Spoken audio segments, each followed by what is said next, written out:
Alright, today we're going to read the story of the Three Little Pigs. It's illustrated by Colin and Mariah McLean. The characters in the story are three pigs and a wolf. Has your mom and dad ever told y'all to do something and y'all didn't do it just right? What do you have to do sometimes? Go back and redo it? Yes. Okay, that's kind of what this story is about today. So it's just make sure you prepare for what you do before you do it. Alright? Once upon a time, there were three little pigs who set off into the big, wide world to make new homes for themselves. The first little pig was walking along the road when he met a man carrying a load of straw. Straw, thought the little pig. I could easily build a house of straw. It wouldn't take long or be much trouble. So the first little pig bought the load of straw from the man and built himself a house with it. And he lived happily in his house of straw. See the pig in the house?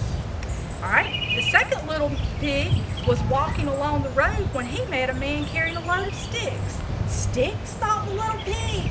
I could easily build a house of sticks. It wouldn't take long or be much trouble. So the second little pig bought the sticks from the man and built himself a house with them. And he lived happily in his house of sticks. The third little pig was walking along the road when he met a man with a load of bricks. Bricks, thought the little pig. I could build a house of bricks. It would take a long time and a lot of trouble, but when it was finished, it would be a good, strong house. There you go, the house of sticks. So the third little pig bought the bricks from the man, and he set to work to build himself a brick house. It took him many weeks of mixing mortar to stick the bricks together and of laying the bricks one on top of another to make the walls. Day after day, he worked away with it. The first little pig and the second little pig often came to watch. "Look at you, working so hard," they said. "We finished our houses long ago, and now we can play." "Yes," said the third little pig, "but my house will be drier than yours and warmer and stronger." But the first little pig and the second little pig didn't think that mattered. They laughed and ran away. Then came the big bad wolf. Wolves eat little pigs. The big bad wolf saw the first little pig, and the first little pig saw him. Away ran the little pig and shut himself into his house of straw. "Let me in, little pig, let me in," said the wolf. "Oh no, not by the hair of my chinny chin chin," said the little pig. "I won't let you in." "Then I'll huff and I'll puff and I'll blow your house down," said the wolf. And the wolf huffed and he puffed and he blew down the house of straw. And if the first little pig hadn't been so quick, he would have been eaten. But he was quick and he ran away to the house of sticks where his brother lived. There's where he blew it down. The two little pigs shut themselves into the house of sticks and waited. By and by, the wolf came, and the wolf said, "Let me in, little pigs, let me in." "Oh no, not by the hairs of our chinny chin chins, we won't let you in." And the two little pigs said, "Then I'll huff and I'll puff and I'll blow your house down," said the wolf. And he huffed and he puffed and he blew down the house of sticks.